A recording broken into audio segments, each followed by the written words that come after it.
You expect me to talk? No, Mr. Bond, I expect you to die. Written by Neil Purwitz and Robert Wade and Paul Haggis, to be fair, directed once again by Martin Campbell. 2006 Casino Royale. I finally got to talk about this film. 2006, this was a magical time in the world of Bond. And it was also a magical time in my personal life. You know, I was in my early 20s and I just moved to a new apartment, started a new chapter in my life, and I was finally old enough to fully experience the search for a new Bond and the whole thing going around the making of the film, and it was very exciting. It was such an exciting time. You know, asking myself who will be the new Bond and what will they do and which direction will they go. And, you know, as fans, I was deep into my fandom at this time. And we all were a little disappointed by Brosnan's last entry. Still to this day, it was a questionable movie. And I was hoping, you know, for the franchise to reestablish itself and to rise from the ashes, so to speak. And when they announced Daniel Craig as the new Bond, I was excited. First saw a picture of him at some magazine cover, and I've never seen a movie with the man. Never, and I refused to watch it because I wanted to go into the new Bond with fresh mind, you know. And first saw him on some magazine cover, and I think he looked pretty cool.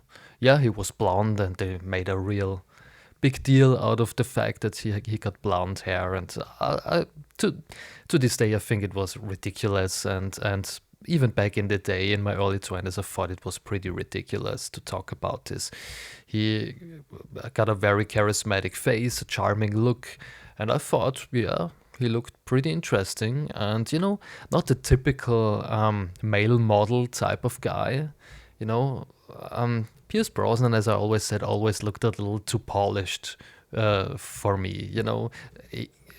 Great, he was a great James Bond and he looked great, but, you know, always looked like, some male model or someone, like coming from a yard or going to a yard or something like that. And yeah, a little too clean, a little too polished. And with Craig, they brought back, you know, some ruthlessness, some hyper masculinity, and something dangerous about his face. And I immediately recognized this, and I loved it about his face, that he was not the typical male model type of guy. He had an interesting face. So yeah, I read a lot about the film, and I was at back in the day, there was some chat rooms where I was talking to fans about the upcoming film.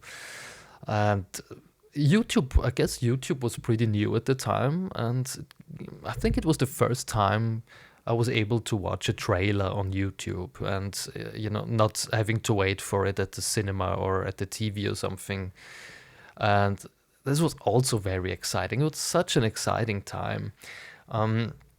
And I've seen the trailer, and yeah, I was very curious.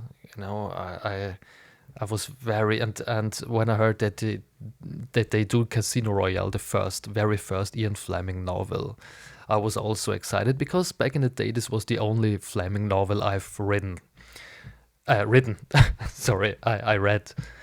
And I liked it a lot. I was a little too young for it maybe, but I liked it.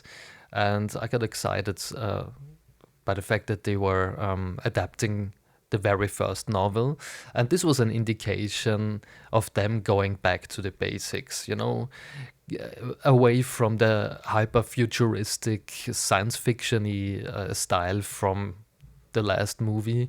They went back to the beginning, and not only in terms of Bond's history, but also in terms of the style. You know, it's they toned down the action and ramped up the dialogue, and went back to a more classy look, you know, to more classy dialogue, and to classic Bond. No CGI at all, or at least very little, I think. Real action, what you see is what you get. It's not action driven, it's story driven. And that's very important. And this is what makes Casino Royale one of the best films in the series, because it has a great story, and it's not some stupid action film. It's a classy film. It's a serious film. And it has amazing characters. First of all, the character of Bond himself was never that fleshed out. They go back to his beginnings. He just achieved 00 status. You can argue it's kind of a becoming Bond story. And that would be fair.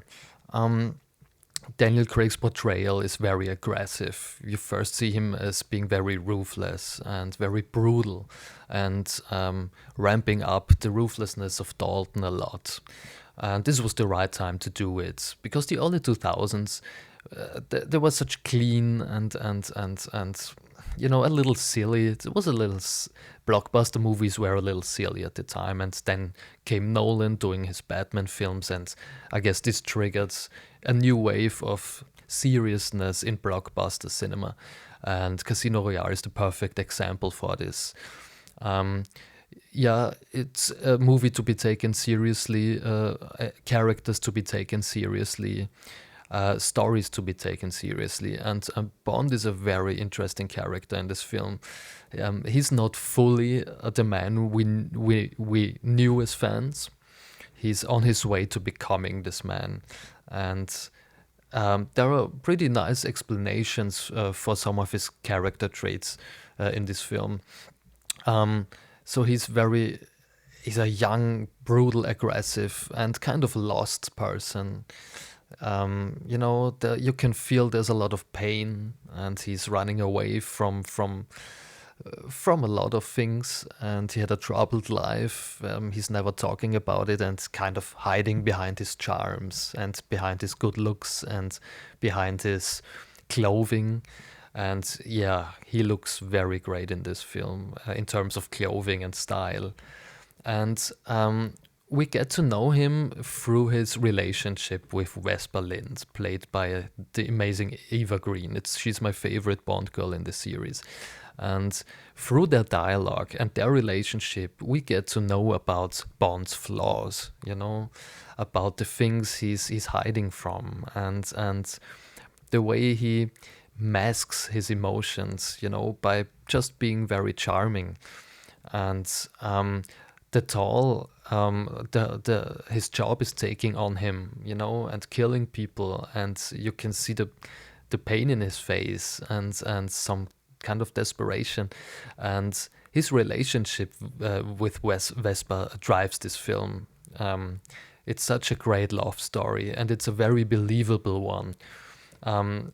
One of my favorite scenes in the whole series is the train sequence where they first meet each other, and there's amazing dialogue. They're very snappy at each other, but pretty smart, trying to outsmart themselves a little bit. And just through this dialogue, you get to know the character of Bond a lot. You can tell a lot about this man. And great chemistry between those two, amazing chemistry. I think the best they ever managed to accomplish in the whole franchise. Those actors, the movie lives through these characters, and they have a very interesting arc, which ends very tragically, of course, with Vesper dying and Bond finally, putting his armor on, so to speak, and finally becoming the man that we know. And the no long-term relationship guy going through one woman after another, and all of those things. And he also discovers his martini drink, which he names after Vesper, of course. And all of those things, we see how he gets his car, the Aston Martin DB5. He's winning this at a poker game. Those are very interesting things.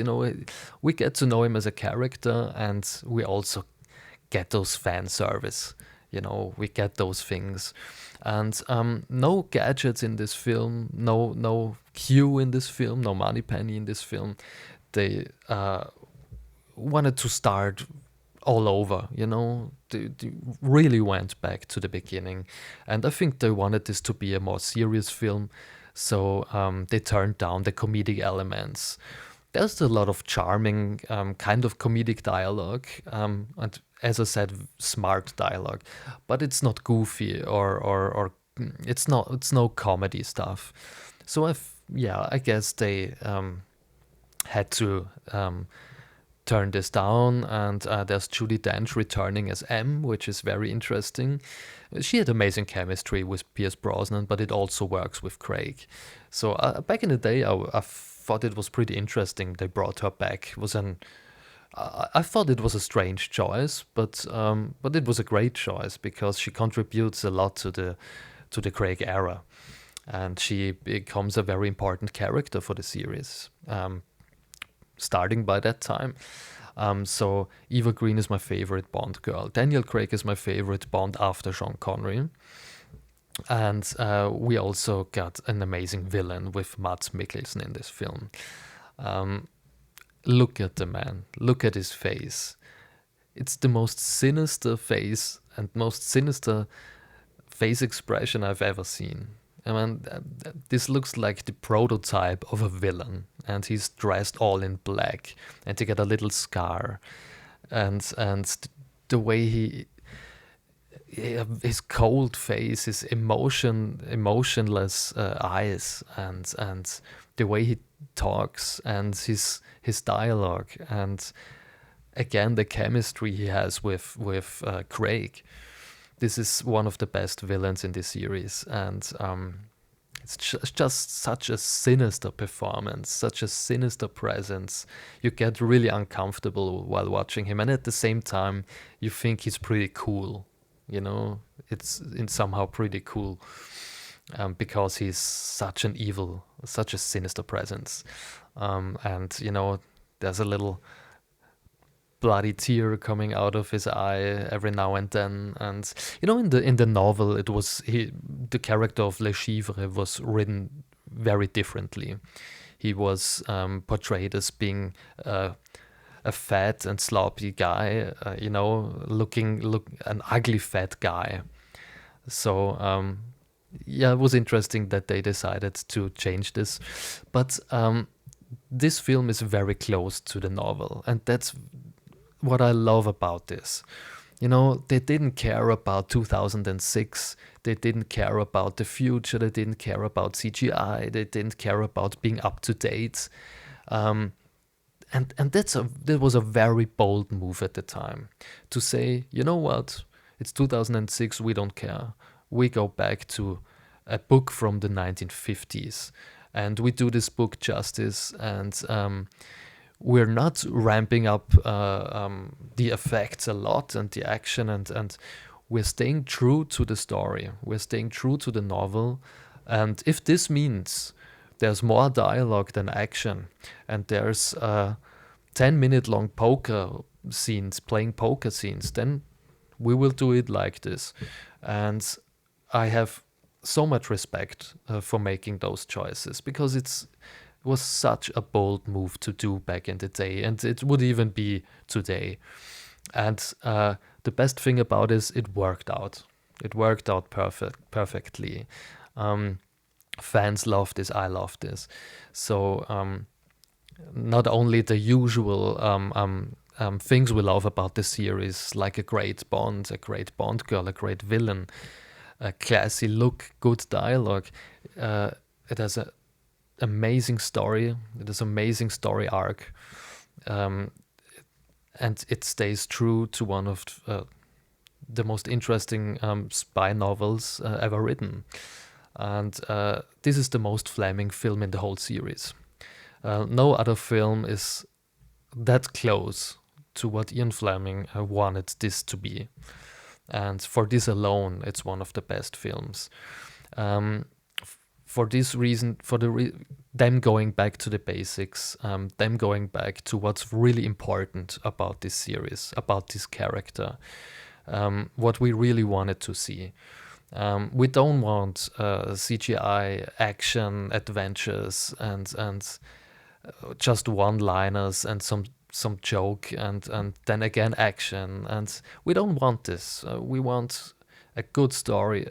We want Bond to be a fleshed out character, and this is what they did. He still got his charms and he still got his witticisms, as Goldfinger would say, but he's also more believable, and he's also a three-dimensional character and not some good-looking guy spitting out one-liners, you know. And that's very important, and this is why this film is so important for the franchise.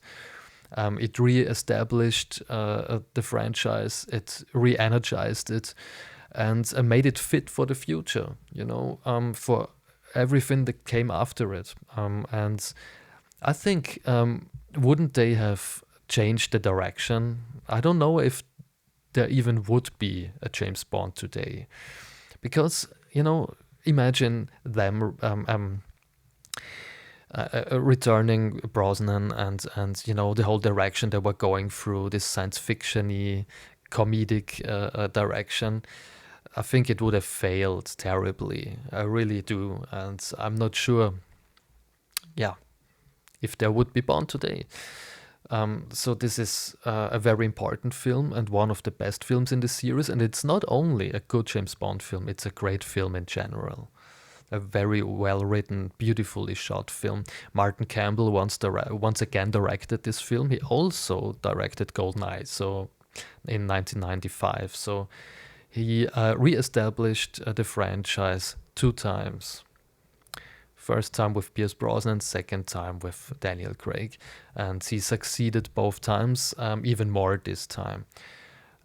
So he's a pretty important man for the series. The music by David Arnold is one of the best in the whole series.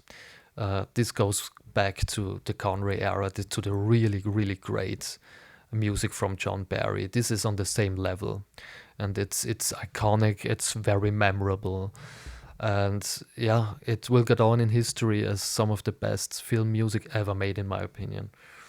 The title track is amazing, you know. Using a rock track was an interesting choice. I was very surprised by this back in the day. I didn't knew about this, and I was very surprised they went, you know, to a more down-to-earth rock tune. Great choice. Amazing visuals in the title sequence. Also very retro, very back to the basics, very 1960s. Yeah, so I love everything about this film. There's nothing negative I can say. It was important. It's still important. It's highly rewatchable. I must have seen it, I don't know, 50 times at this point. It never gets old. So if you haven't ever seen this, please give it a try. And maybe I was able to convince you to rewatch it, to give it another try. Maybe you haven't seen it in a long time or whatever. So would be great. Thank you for watching. Love you, love the Bond community, and see you very soon.